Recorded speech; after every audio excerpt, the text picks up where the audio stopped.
नमस्कार दोस्तों, मेरा नाम है दर्पण और आप देख रहे हैं IBN 24 न्यूज़। आपको बता दें इस समय हमारे साथ एक शख्स मौजूद हैं जिनका कहना है कि जो मोटरसाइकिल है उनके भाई की मोटरसाइकिल खैर उन्हीं की है, लेकिन उनका भाई जो है कुछ दिन पहले एक व्यक्ति को जो है अपने पीछे बिठाकर उसे छोड़ने के लिए जाता है और उसके बाद जो है उसकी जो बाइक है वो व्यक्ति जो है अपने साथ ले जाता है और वो बाइक जो है अभी तक इन्हें नहीं मिली है। पूरा मामला जानने का प्रयास करते हैं कि आखिर क्या मामला है। सर, क्या नाम है आपका और क्या कहना चाहेंगे?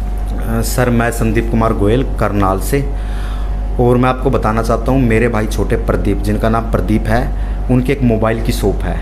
वो मोबाइल की शॉप चलाते हैं और 22 तारीख की रात्रि की बात है, 22/6/2021 की।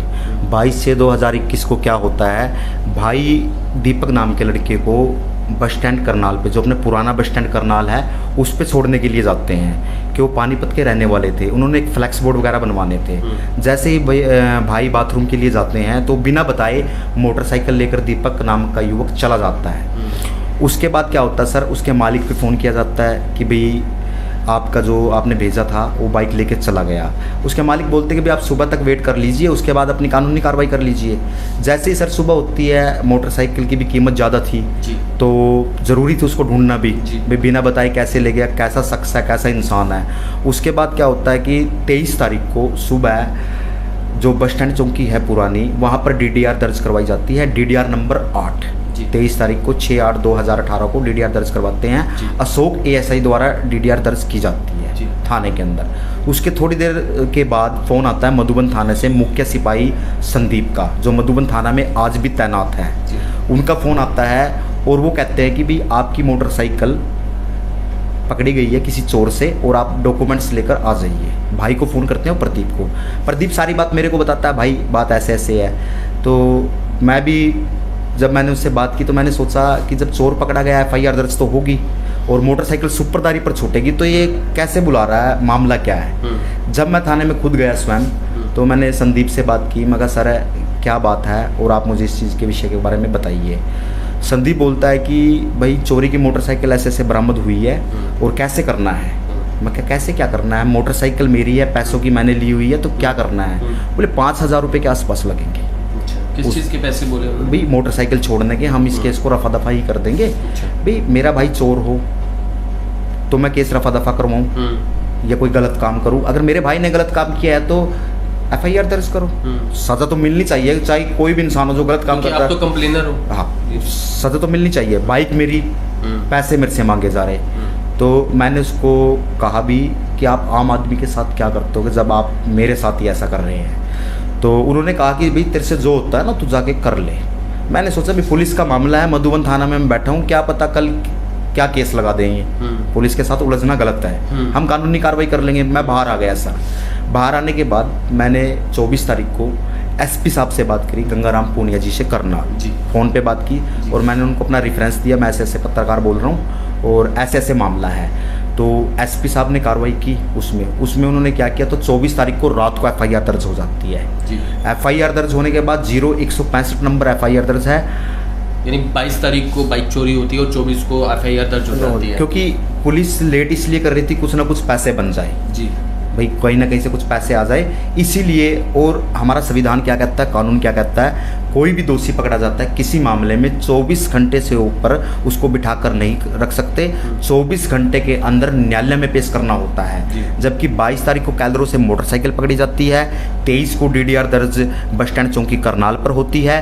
24 को जब यह मामला SP साहब के संज्ञान में आता है, रात को लेट FIR दर्ज की जाती है। दिखाया जाता है कि भाई अभी चोर को पकड़ा है और अभी हमने FIR दर्ज कर दी।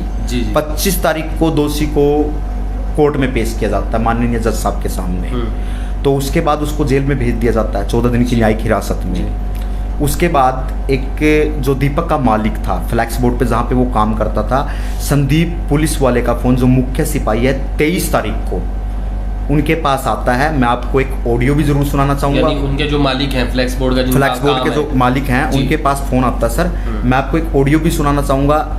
पुलिस कभी भी किसी के घर के पास फ़ोन करती है तो ये कहती है कि भी आपके जो बेटा है या बच्चा है उसके साथ यह घटना हुई है या चोरी में पकड़ा गया है या उसके साथ यह घटना हुई है, आप उसकी ज़मानत करवा लीजिए, हमारे पास थाने में है। क्या मैं पूछना चाहता हूँ, करनाल प्रशासन से भी कहना चाहता हूँ, हरियाणा के मुख्यमंत्री जी से भी पूछना चाहता हूँ, जहाँ आप जीरो टॉलरेंस नीति की बात करते हैं, भ्रष्टाचार मुक्त शासन की बात करते हैं, आखिरकार किस कदर भ्रष्टाचार फैला हुआ। माननीय मुख्यमंत्री जी, यह है आपकी सिटी है करनाल, आप यहाँ के विधायक हैं, कोई तो वाली वारस होगा करनाल का, कोई सुनने वाला तो बैठा होगा। तो मैं खुद परेशान हूँ दर्पण जी, मैं खुद परेशान हूँ। जब 23 तारीख को मालिक को फ़ोन करते हैं, वो कहते हैं पुलिस वाला अपने फ़ोन से दीपक से फ़ोन करवाता है, अगर वो अपने आप फ़ोन करता तो बिल्कुल श्योर पकड़ा जाता। वो पास बैठा हुआ, उसकी आवाज़ भी आ रही है, वो आप ही रिकॉर्डिंग सुन लीजिए, मैं आपको एक बार रिकॉर्डिंग सुना देता हूँ कि पुलिस वाले ने अपने फ़ोन से दीपक से उसको क्या कहलवाया। तो एक बार जो है रिकॉर्डिंग जो है आपको सुना देते हैं कि क्या जो है पुलिस वाले की जो है बात होती है उस फ्लैक्स बोर्ड वाले जो मालिक हैं। जी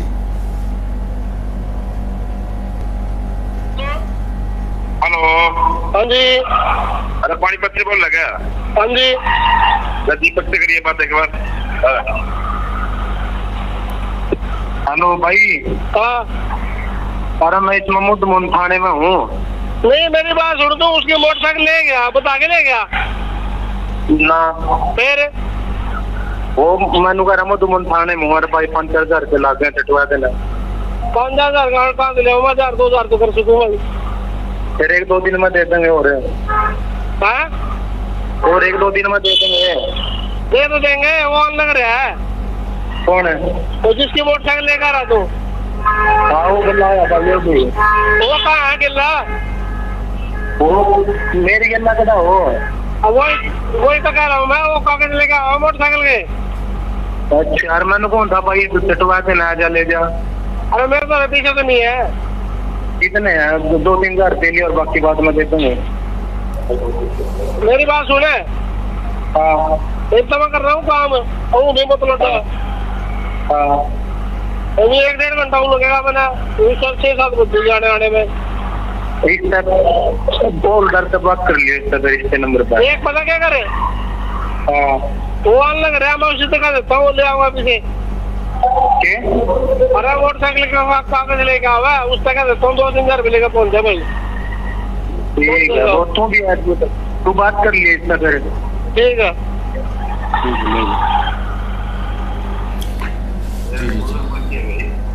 ये और पार्टी है, ये बता रहा है। दर्पण जी, आप एक बात सोचिए, एक पुलिस वाला अपने फ़ोन से किस प्रकार पैसों की डिमांड करवाता, अपने मुंह से नहीं कहता, उस पास बैठा हुआ है।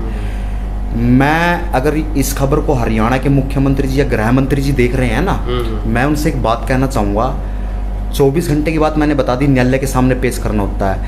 यदि ये मेरे पास रिकॉर्डिंग नहीं होती, अगर DDR दर्ज नहीं होती, तो मेरे भाई को भी चोर बना दिया जाता। कितने नौजवान युवकों की ज़िंदगी इसने खराब की होगी। ये जांच का विषय है सर। अगर जांच होगी ना, जिस समय यह नौकरी पर लगा उस समय प्रॉपर्टी क्या थी। मैं आपके चैनल के माध्यम से अनुरोध करना चाहूँगा हरियाणा सरकार से और DGP इनकम टैक्स विभाग चंडीगढ़ से, इसकी प्रॉपर्टी की भी जांच होनी चाहिए। कितने बच्चों की इसने ज़िंदगी खराब की होगी। जब ये सारा मामला मेरे पास एविडेंस इकट्ठे हो गए ना सर, और SP साहब ने इसकी ट्रांसफ़र कर दी, तो कोई ना कोई बात होगी। जब भी SP साहब ने जिला जेल में मुजरिम को लाने और ले जाने के अंदर जो दोषी हैं, जब भी ट्रांसफ़र की है ना, ऐसे तो ट्रांसफ़र नहीं होती। SP साहब ने कुछ ना कुछ देखा होगा इस मामले में। और DSP साहब मुकेश कुमार हेडक्वार्टर जी से बात हुई तो कह रहे हैं कि वो विभागीय जांच चल रही है। विभागीय जांच को तो सबको पता है कि भाई विभागीय जांच कैसे होती है, क्या पुलिस के खिलाफ जांच करेगी। इस मामले को मैंने लेकर स्टेट विजिलेंस ब्यूरो पंचकुला में DGP साहब को भी अवगत कराया, वहाँ पे मैंने कंप्लेंट फाइल कर दी है और कभी भी इनके खिलाफ मुकदमा दर्ज हो सकता है, ये जो उनको उचित लगेगा। जब ट्रांसफ़र हुई तो 5 दिन हो गए, सुपरदारी की एप्लीकेशन मधुबन थाने में लगातार वकील के माध्यम से जा रहे हैं, लेकिन रिपोर्ट बाइक अभी तक नहीं मिली। हाँ, रिपोर्ट करके नहीं दे रहे हैं। बाइक की तो बात की बात है दर्पण जी, उन्होंने रिपोर्ट भी नहीं की कि भी हमारे पास बाइक है या नहीं है। और सबसे बड़ा सवाल क्या बनता है यहाँ पे कि रिलीव करना था उनको, अगर ट्रांसफ़र कर दी तो रिलीव भी होना ज़रूरी है। अरे भैया, कोई कानून नाम की चीज़ है या नहीं है? 7-8 दिन हो गया, आपने रिलीव नहीं किया। अभी थोड़ी देर पहले मैंने SP साहब से बात की दोबारा फिर इस मामले को लेकर, और मेरी उपल जी से भी बात हुई थी। मैं कहा सर, ऐसे ऐसे कर रहे हैं तो आम आदमी के साथ कैसे करते होंगे। उपल जी ने बड़ा कोऑपरेट किया, मैं धन्यवाद करता हूँ उपल जी का भी। उन्होंने मेरी समस्या को सुना और कहा कि आप चिंता मत कीजिए, जो हमारे से सहयोग होगा हम सच के साथ खड़े हैं। उपल जी ने ये बात कही मेरे को फ़ोन पे, और आप आए हो सर। तो अब मेरे को मेरी मोटरसाइकिल भी नहीं मिल रही, पैसे भी मैं दूं, मोटरसाइकिल भी मेरी, अगर मेरे पास एविडेंस नहीं होते तो मेरा भाई जेल की सलाखों के पीछे होता झूठे मुकदमे में। कितने व्यक्ति फंसाए होंगे इस व्यक्ति ने। क्यों नहीं रिलीव कर ला करनाल प्रशासन, जब ट्रांसफर कर दी विभागीय जांच चलती रहेगी, कम से कम ट्रांसफर तो की जाए। तो इस मामले में अब आप आगे क्या जो है स्टेप उठाने वाले हैं? मैं इस मामले को लेकर हरियाणा के डीजीपी से भी अभी मेरी 1 घंटे पहले बात हुई थी, मनोज यादव जी से, शायद मनोज यादव जी हैं, तो हरियाणा के डीजीपी से मेरी बात हुई थी। उन्होंने कहा था कि मैं एसपी करनाल को कहता हूँ, इस विषय को लेकर मैं बातचीत करता हूँ, भाई मामला क्या है मैं दिखवाता हूँ। उन्होंने नाम भी नोट किया। अब मेरा अगला स्टेप होगा, अगर मेरी मोटरसाइकिल मिल जाती है तो ठीक है, नहीं कल या उससे एक दो दिन के बाद मैं माननीय जज साहब के सामने अपने वकील के थ्रू एक एप्लीकेशन ज़रूर लगवाऊंगा और इस मामले की निष्पक्षता से जांच हो। जो ऐसे भ्रष्ट कर्मचारी है, पुलिस के कर्मचारी है, उनके खिलाफ कार्रवाई होनी चाहिए। क्योंकि जब इंसान पुलिस से हार जाता है, सत्ता से हार जाता है, प्रशासन से हार जाता है, तो वो कोर्ट का सहारा लेता है। तो आखिर में मुझे भी कोर्ट का सहारा लेना पड़ेगा। पर मुझे आज दुख हो रहा है इस बात को कहते हुए, हमारे हरियाणा के मुख्यमंत्री श्री मनोहर लाल खट्टर जी, इस समय हरियाणा के मुख्यमंत्री हैं और करनाल के विधायक हैं। करनाल के अंदर जब भ्रष्टाचार चरम सीमा पर है, किसी भी डिपार्टमेंट की बात की जाए, तो मेरा हरियाणा कहाँ जा रहा है, मेरा करनाल कहाँ जा रहा है?